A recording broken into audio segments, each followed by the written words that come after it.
সেজন্য কোনো ব্যক্তির কোনো ক্ষতি দেখলে আপনি ঠাট্টা বিদ্রুপ করবেন না, মজা নিবেন না, ধরম দেখবেন না।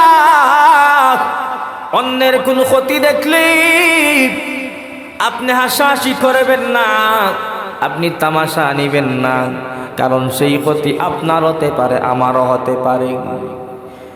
কারণ আল্লাহ কালামে পাকের 2 নম্বর পারার 3 নম্বর রুকুর মধ্যে এই আয়াতের মধ্যে বলে দিলেন 6টি বিষয়ের মাধ্যমে আমি আল্লাহ পুত্রদের পরীক্ষা নেব। মিনাল খাউফ, আল্লাহর ভয় দেখি, আল্লাহর পক্ষ থেকে ভয় দেখানো হবে। ওয়াল জু, আপনাকে আমাকে ক্ষুধা দেওয়া হবে, পেটের ভোগ দেওয়া হবে, অভাব অনটন দেওয়া হবে। এতে আপনাকে আমাকে ধৈর্যের পরীক্ষা নেবেন। তারপর আপনার আমার জান ও মালের ক্ষতি হতে পারে, ক্ষতির মাধ্যমে আল্লাহ আপনাকে আমাকে ধৈর্যের পরীক্ষা নেবেন। অনেক সময় দেখবেন আল্লাহ তার বান্দাকে সুন্দর ফুটফুটে সুন্দর 2-1টি সন্তান দান করলেন। সন্তান দান করিয়া আবার আল্লাহর ইচ্ছা হয়ে যায় না বালিক সন্তানেরা মৃত্যুবরণ করে ফেলে, ঠিক কিনা? অনেক সময় দেখবেন গর্ভধারিণী মায়ের পেটের মধ্যেও সন্তান মারা যায়, আছে না নাই? 7-8 মাসের সন্তান গর্ভের মধ্যে মারা যায়। আল্লাহ নবী বলেন, উম্মত,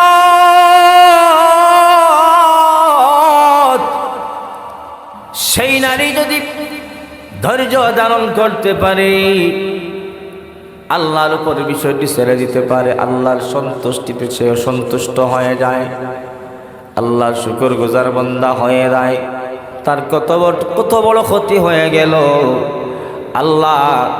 আল্লাহ দয়া করে তার গর্ভের মধ্যে সন্তান দান করেছিলেন।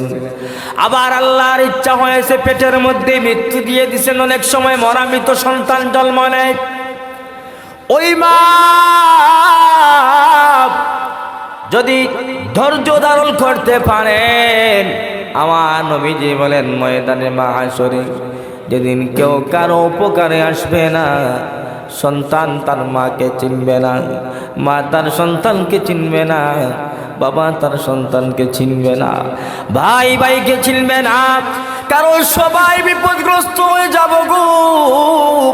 সেই কঠিন দিনেও ধৈর্য ধারণ করার কারণে আমার নবীজি বলেন, উম্মতেরা রে আমার, তোমরা ধৈর্য ধারণ করবা, কাল কিয়ামতের ময়দানে ওই গর্ভের মধ্যে যে সন্তানটা মারা গিয়েছিল, ওই সন্তানের তার নাভির সঙ্গে তার মায়ের নাভি, তার মায়ের নাভির সঙ্গে তার নাভি পেঁচ দিয়া টেনে টেনে আল্লাহর তৈরি জান্নাতে নিয়ে যাবে।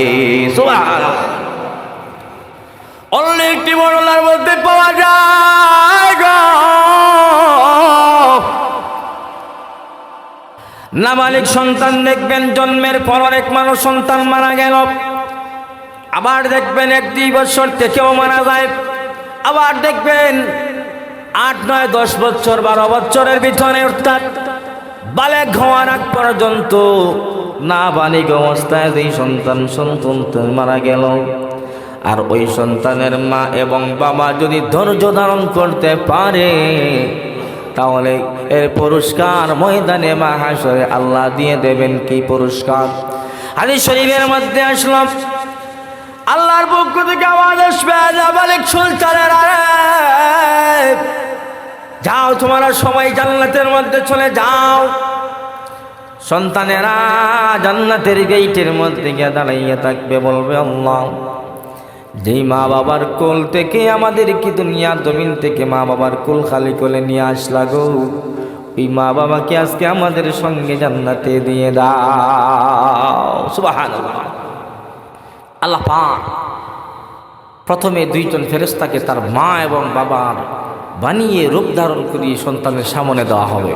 সেই সন্তানেরা মা এবং বাবার শরীর থেকে ঘ্রাণ নিবে, শরীর থেকে ঘ্রাণ নিয়ে বলবে, আল্লাহ, এই 2 ব্যক্তি আমার মাও না বাবাও না, আমাদের মা বাবাকে দিয়ে দাও। এই ময়দানে মাহশরে এই নাবালিক সন্তানদের তো পাওয়ার থাকবে গো, কারণ তাদের জীবনে কোনো গুনাহ নাই।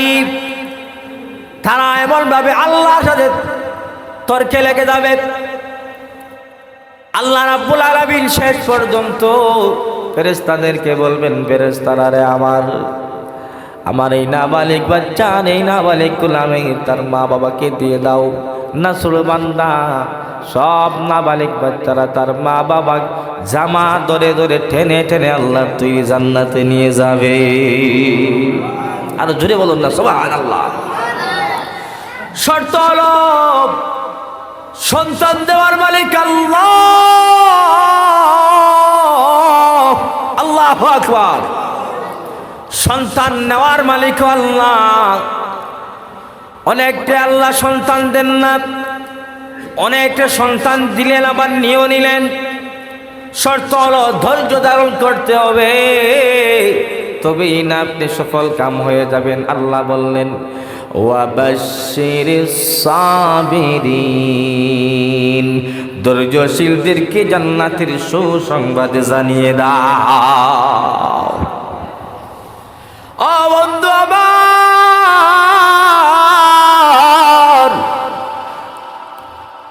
সব বিপদের সময়, মুশকিলের সময়, অসুস্থতার সময়, আপনার কঠিন সময় পার করবেন, সেই সময়ও ধৈর্য ধারণ করতে হবে। আপনার আমার সমাজের মধ্যে দেখবেন অনেকের সন্তান যদি মারা যায়, এই মাকে সামাল দেওয়া যায় না, এই বাবাকে বোঝানো যায় না, সেই সন্তানের মা বাবা ধৈর্য ধারণ করতে পারে না গো, ধৈর্য ধারণ করতে পারে না। কারণ ছাড়া তারা জানে না ধৈর্যশীলদেরকে আল্লাহ পাক রব্বুল আলামিন দুনিয়া আখিরে উজালা করে দেবেন, সুন্দর পুরস্কৃত করবেন, জান্নাতের মেহমান বানাবেন। সেজন্য আপনাকে আমাকে ধৈর্য ধারণ করতে হবে। কারণ সন্তান দিয়েছেন আল্লাহ, সন্তান আবার নিবেন আল্লাহ। কয়েকদিনের জন্য আপনাকে আমাকে সুন্দর সন্তান দান করেছিলেন, ছেলে হোক মেয়ে হোক, সেই সন্তান আল্লাহর ইচ্ছা হয়েছে, আল্লাহর খুশি লেগেছে, আল্লাহ নিয়ে যেতে পারে। সেজন্য আপনাকে আমাকে বুক চাপলাতে হবে না, আর আফসোস করতে হবে না। সেই জায়গায়ও আপনাকে আমাকে আল্লাহর সিদ্ধান্তের উপর আলহামদুলিল্লাহ বলা লাগবে, ঠিক কিনা? তারপরে আয়াতের মধ্যে আল্লাহ বলেন আল্লাযীনা ইযা আসাবাতহুম মুসিবা, যখন তোমাদের সামনে মুসিবত চলে আসবে, যখন তোমাদের সামনে বিপদ আপদ চলে আসবে, যখন তোমাদের সামনে কোনো মুশকিলাত চলে আসবে, পেরেশানি চলে আসবে, তোমরা তোমরা পড়ে নিও ইন্না লিল্লাহি ওয়া ইন্না ইলাইহি রাজিউন। সুবহানাল্লাহ। আল্লাযীনা ইযা আসাবাতহুম মুসিবা, যখন তোমাদের সম্মুখে মুসিবত চলে আসবে, দেখবেন অনেক মানুষ বিভিন্ন কায়দায় পেরেশানির মধ্যে পড়ে যায়। অনেক মানুষ বড় বড় রোগ ব্যাধি শরীরের মধ্যে নিয়া অনেক সময় ধৈর্যহারা হয়ে যায়। অনেক মানুষ অ্যাক্সিডেন্টের শিকার হইয়া অঙ্গহানি হয়ে যায়। অনেক মানুষ ক্যান্সার রোগ নিয়ে, ডায়াবেটিস নামক একটি রোগ নিয়ে পেরেশানির মধ্যে থাকে গো। অনেক মানুষ এক হাত এক পা বন্ধ হয়ে যায়, অচল হয়ে যায়, প্যারালাইজড রোগী হয়ে যায়। এইভাবে যেইভাবে পেরেশানির মধ্যে থাকে, বিপদের মধ্যে থাকে, কষ্টের মধ্যে থাকবে, আমার আল্লাহ কালামুল্লাহ শরীফের মধ্যে আপনাকে আমাকে দোয়া শিক্ষা দিয়ে দিলেন, তোমরা পড়ে নিও। আমার সাথে বলুন ইন্না লিল্লাহি ওয়া ইন্না ইলাইহি রাজিউন। তাহলে কারো মৃত্যু সংবাদ শুনলে শুধু ইন্না লিল্লাহ পড়ব না, মৃত্যুর খবর সেটাও বিপদের খবর, ইন্না লিল্লাহ পড়ব। যে কোনো বিপদে আপনি আমি ইন্না লিল্লাহি ওয়া ইন্না ইলাইহি রাজিউন পড়ব গো।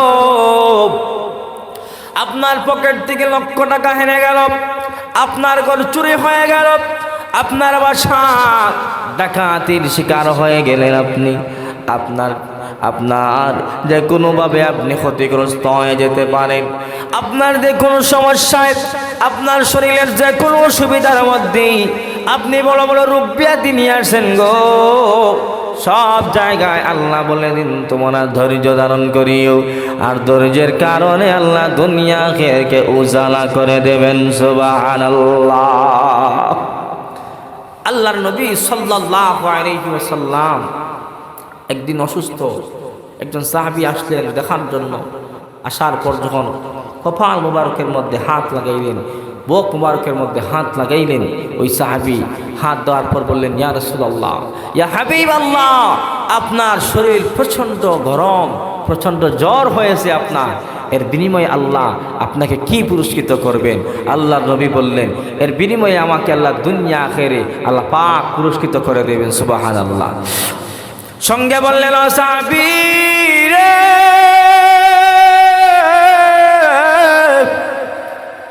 তুমি সুসংবাদ নিবানি, আরেকটি সুসংবাদ জানিয়ে দেয়, যদি আমার কোনো উম্মত, আমার কোনো বান্দা, আমার কোনো আল্লাহর কোনো গোলাম বান্দা বান্দি, তারা যদি শরীরের মধ্যে জ্বর হয়ে যায়, শরীরের মধ্যে প্রচণ্ড বেমার হয়ে গেল, অসুস্থতার হালতে যদি ওই বান্দা, ওই বান্দে ধৈর্য ধারণ করতে পারে, সেই ধৈর্যের পরিচয় দেওয়ার কারণে আমার আল্লাহ তার জীবনের গুনাহ মিটাইতে থাকে। সুবহানাল্লাহ। সেজন্য আপনার আমার শরীরের মধ্যে রোগ ব্যাধি চলে আসলে ধৈর্য হারা হব না। কি হব না? ধৈর্য হারা হব না। কারণ আল্লাহ চান তার বান্দার জীবনের গুনাহ ক্ষমা করানোর জন্য। সেজন্য আল্লাহ পাক তার বান্দাবান্দিকে কষ্টের মধ্যে ফেলেন। কষ্টের মধ্যে পড়ার পর ধৈর্যের মাধ্যমে সাহায্য চাইব কার কাছে?